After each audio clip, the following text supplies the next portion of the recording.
Assalamualaikum warahmatullahi wabarakatuh. Kami dari kelompok Scorpio. Di sini saya beranggotakan saya sendiri Nuril Ulfa, ada Anindita Rani, Nadila Nur Anissa, Putri Ismi Wiragasari, dan Maula Sapira. Kami akan membahas tentang kelompok bermain yang ada di Indonesia. Yang pertama, pembahasan kami adalah tentang fakta-fakta unik kelompok bermain yang di Indonesia.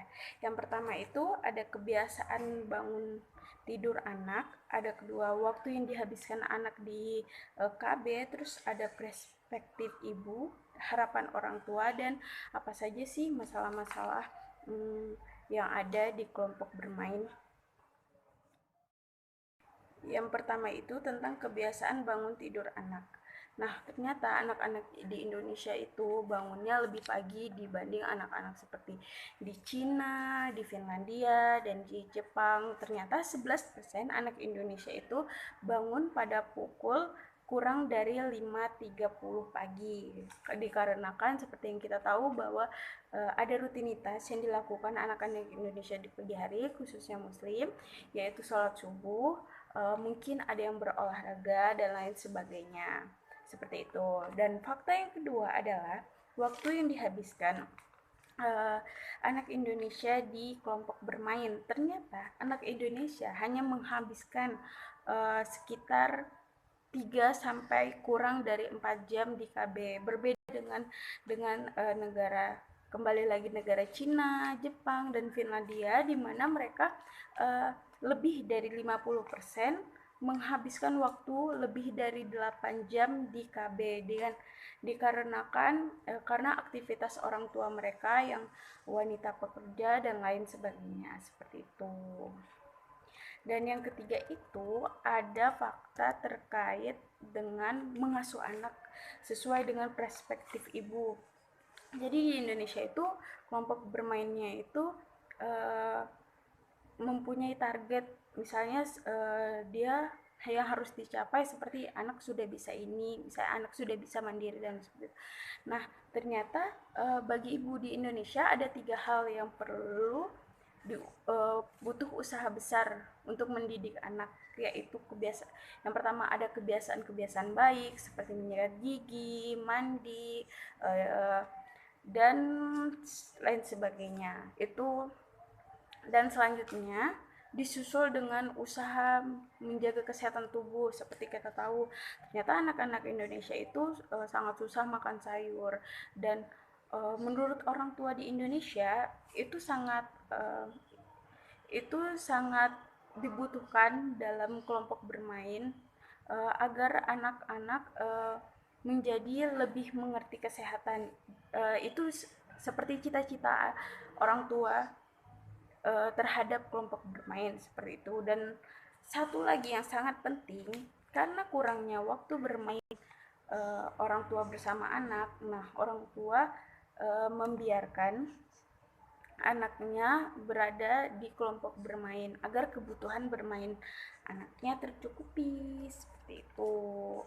Dan selanjutnya harapan orang tua terhadap kelompok bermain. Nah, orang tua orang tua di Indonesia itu cenderung menginginkan anaknya itu setelah pulang dari kelompok bermain lebih menyayangi keluarganya, lebih menyayangi adiknya, lebih menyayangi kakaknya. Itu sesuai presentasinya 75% orang tua mengharapkan hal seperti itu. Dan selanjutnya itu orang tua juga mengharapkan sikap kepemimpinan yang anak bawa dari KB ke rumah agar anaknya menjadi berjiwa pemimpin, tidak pemalu, show off, dan lain sebagainya, seperti itu.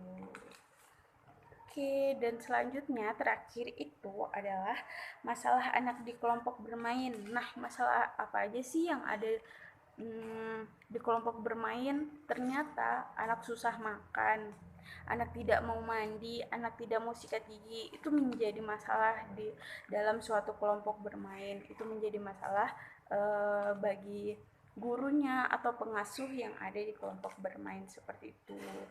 Jadi sangat unik dan berbanding terbalik dengan negara-negara lain, bahwa di Indonesia itu seperti itu tadi, di mana orang tua mengharapkan punya harapan yang besar terhadap KB, di mana orang tua menginginkan anak menjadi ini, menjadi itu, seperti itu.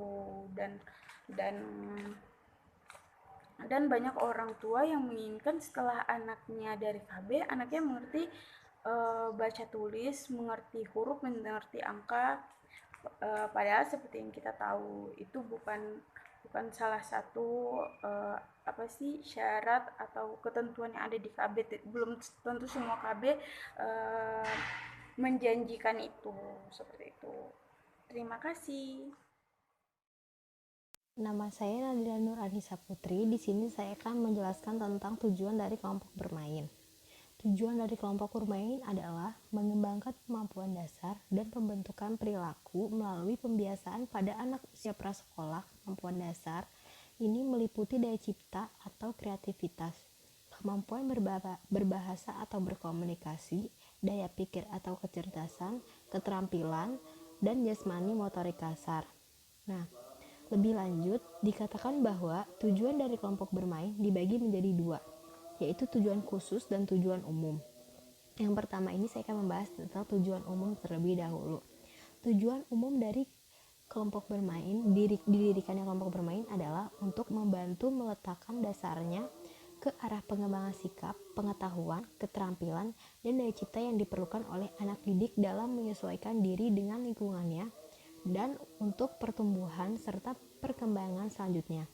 Tujuan khusus antara lain menambah pembendaharaan kata untuk berkomunikasi dan mampu mengungkapkan pendapat pada orang lain, pengembangan daya pikir atau kecerdasan, pengembangan daya cipta atau kreativitas, mengekspresikan diri melalui daya ciptanya, pengembangan perasaan atau emosi, disiplin mengenai dirinya dan orang lain, pengembangan kemandirian, melayani dirinya sendiri dalam kehidupan sehari-hari. Nama saya Putri Ismi Wiragasari. Di sini saya akan menjelaskan tentang apa itu kelompok bermain. Nah, kelompok bermain itu adalah suatu lembaga PAUD yang mana ia termasuk di jalur non formal. Biasanya ia menerima anak usia dini dari usia 2 sampai 6 tahun. Tetapi biasanya lebih memprioritaskan untuk anak yang usianya 3 sampai 4 tahun saja. Kenapa begitu? Menurut saya itu karena anak yang usianya 5 sampai 6 tahun biasanya sudah dapat memasuki taman kanak-kanak atau TK. Nah, kami juga mencari pengertian tentang kelompok bermain atau playgroup di luar negeri. Di luar negeri, playgroup ini diartikan sebagai ajang berkumpulnya anak untuk bersosialisasi bersama, di mana bukan hanya anak saja, tetapi guru dan orang tua juga dapat bersosialisasi bersama.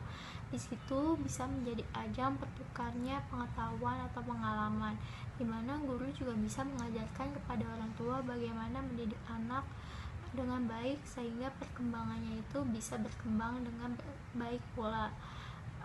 Lalu di luar negeri pun playgroup ini biasanya menerima anak yang usianya 3 sampai 5 tahun. Nah, biasanya lama pembelajaran di sana itu selama 2 sampai 3 jam saja. Selanjutnya ada landasan hukum ketika kita akan mendirikan kelompok bermain atau KB. Yang pertama, ada Undang-Undang Nomor 20 Tahun 2003 tentang Sistem Pendidikan Nasional, di mana pendidikan diselenggarakan secara demokratis dan tidak mendiskriminasi satu sama lain.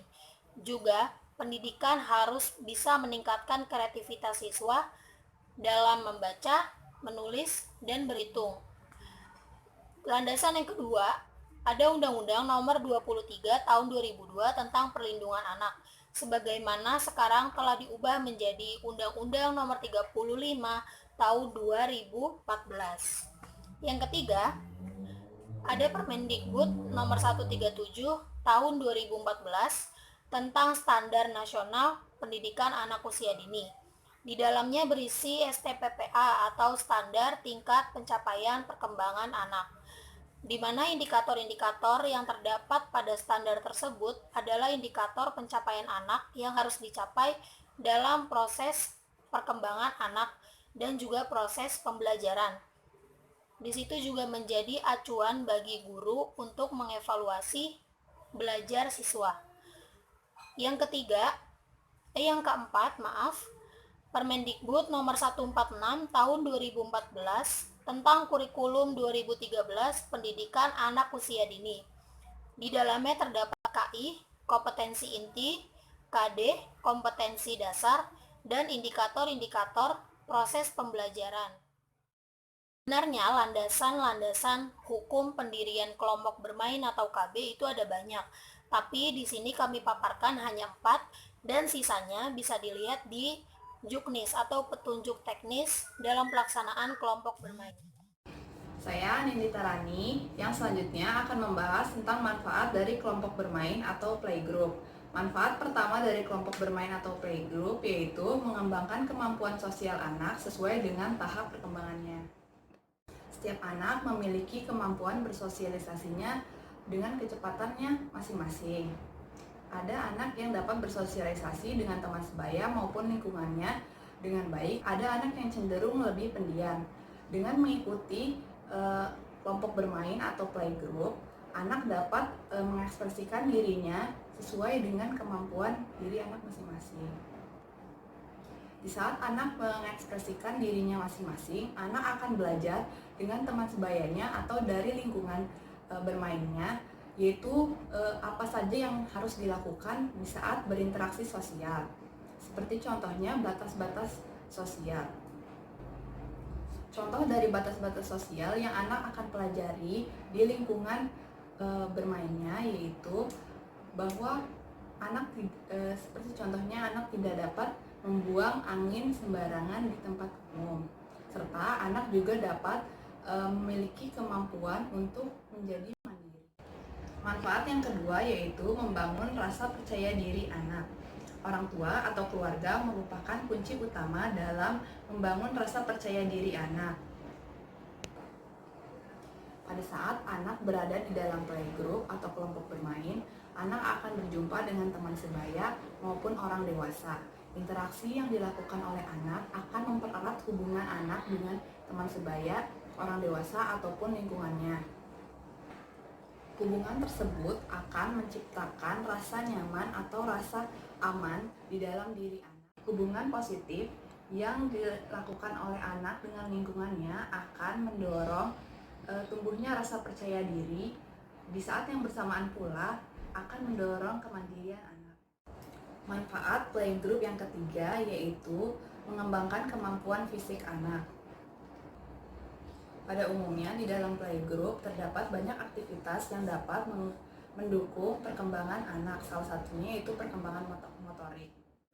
Salah satu contoh kegiatan yang dapat dilakukan oleh anak untuk mendukung kemampuan fisik anak di dalam kelompok bermain yaitu bermain dengan partisip atau play-doh, bermain dengan aparatur, atau bermain dengan yang menggunakan motorik anak bersama dengan teman-teman sebaya. Manfaat yang keempat yaitu mengembangkan imajinasi dan kreativitas anak. Kreativitas anak dapat berkembang dengan baik apabila kelompok bermain menyediakan permainan seperti menggunakan bahan alam di mana anak dapat melakukan eksperimen atau berimajinasi dengan materi-materi yang disediakan. Manfaat yang terakhir yaitu memberikan pengetahuan kepada orang tua atau pengasuh cara pengasuhan yang sesuai untuk anak. Hal tersebut dapat dilakukan dengan cara berbagi pengalaman dengan pengasuh atau orang tua yang lain, serta dapat bertanya dengan tenaga profesional yang ada di lembaga tersebut. Sekian video pemaparan tentang kelompok bermain dari kami. Kurang lebihnya mohon maaf. Wassalamualaikum warahmatullahi wabarakatuh.